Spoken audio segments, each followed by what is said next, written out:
Seorang wanita hendak kerja di rumah itu sebagai pengasuh seorang anak laki-laki. Ketika melangkah ke rumah itu, dia tiba-tiba merasa diserang sesuatu membuat hidungnya berdarah. Wanita yang bernama Maryam itu pun kaget, lalu dia kembali memastikan darah di hidungnya yang ada di tangannya itu. Tapi darah itu sudah tidak ada. Nah, dalam kegelisahannya itu, Maryam kembali menguatkan diri untuk menuju rumah itu. Saat di depan pintu, dia disambut oleh seorang laki-laki dan memintanya naik ke lantai 2 karena nyonyanya ada di atas. Saat di tangga hendak naik, Maryam kaget karena seorang wanita keluar memarahi pembantunya. Lalu tak lama seorang laki-laki lain pun keluar dengan membawa sapu. Maryam heran dengan pemandangan yang barusan dia lihat. Lalu dengan tanpa ragu, Maryam pun menghadap nyonya barunya sambil memperkenalkan diri. Nyonya ini tampak cuek dan tidak ramah sama sekali. Sebelum kerja, berkas-berkas Maryam pun diperiksa oleh si nyonya itu. Lalu nyonya muda ini pun memberitahukan tugas-tugas yang harus Maryam kerjakan, serta dia memberitahukan jika dia ini sering sakit dan Maryam harus menyiapkan segala keperluannya. Lalu Maryam pun dibawa pelayan laki-laki ini untuk menunjukkan tempatnya akan tinggal. Tepat di belakang rumah itu,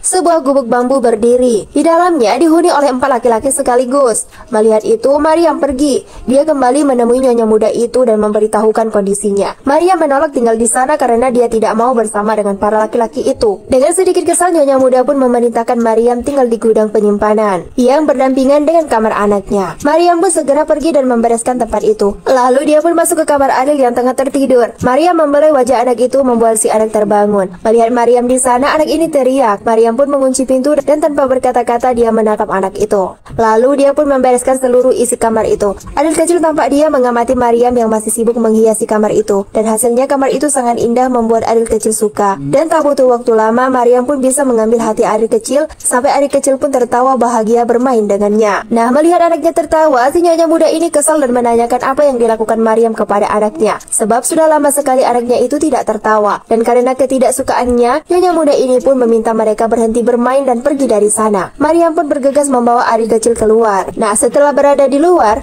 tak begitu lama Maryam pun merasa silau oleh lampu mobil yang menyala. Ternyata tuan muda di rumah itu baru pulang. Tanpa berkata-kata, tuan muda itu hanya berlalu tanpa peduli pada keduanya. Namun ternyata secara diam-diam, tuan muda ini mencuri pandang pada Maryam dengan pandangan yang tak biasa.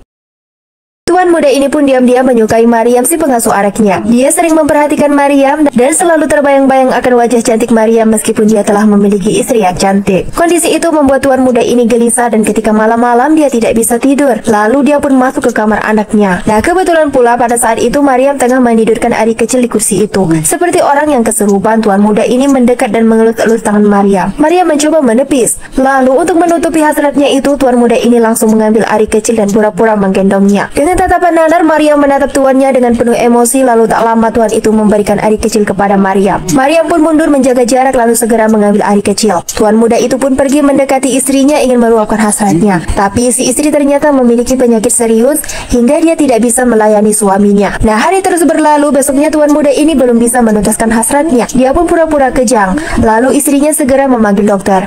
Ketika dokter memeriksa, dokter mengatakan jika suaminya demam tinggi karena suhunya 102 derajat. Si istri bingung karena tubuh sang suaminya ini tidak seperti orang demam. Dokter pun mengatakan jika panasnya itu ada di dalam tubuhnya dan itu sulit diprediksi. Maka dokter pun meminta tuan muda ini untuk istirahat. Tapi tuan muda ini tidak mau. Dia memaksa ingin ke kantor. Melihat suaminya yang sakit, istrinya pun memaksanya untuk diam di rumah. Sebab dia akan menggantikan suaminya itu ke kantor untuk menyelesaikan audit di pabrik. Nah, di saat-saat seperti itulah tuan muda ini menggunakan kesempatan untuk berdua dengan Maryam. Dia pura-pura membantu Maryam menjaga adik kecil. Tapi sikap tuan muda ini membuat Maryam risih.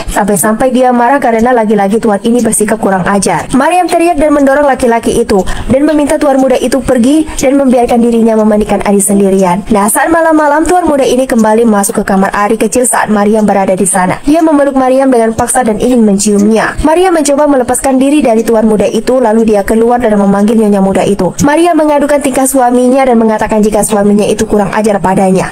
Si nyonya muda tak percaya dan membela suaminya. Dia tidak terima Maryam menjelek-jelekan suaminya. Karena tak tahan dengan tingkah laku laki-laki itu, Maryam ingin berhenti kerja dari sana. Tapi tiba-tiba saja, seperti orang gila, tuan ini berpura-pura mabuk dan dia mengatakan bahwa dia mengira itu kamar mereka sehingga dia memeluk Maryam. Dengan wajah tanpa dosa, laki-laki itu pun meminta maaf dan meminta agar Maryam tetap bekerja di sana.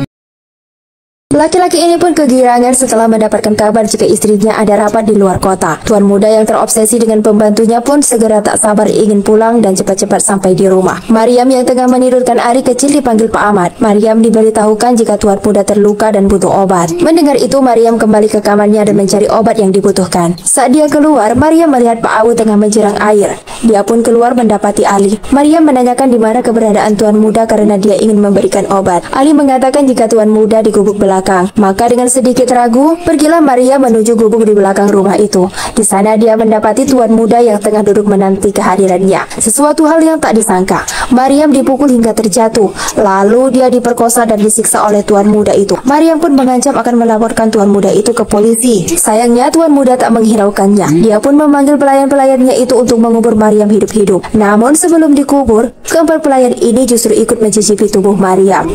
One eternity later. Hantu Mariam yang gentayangan masih belum tenang. Dia terus gentayangan dan menghantui semua yang ada di rumah itu. Baru yang ketakutan menjadi seperti kesurupan dan berbicara sendiri. Sedang Ali tiba-tiba melihat banyak truk di depan gubuk itu. Ali yang ketakutan segera lari. Sedang nyonya muda di rumah ini melihat Ari kecil terbang ke udara seperti ada yang menggendongnya. Melihat Ari kecil yang tertawa dan terbang di udara, nyonya muda ini pun pingsan.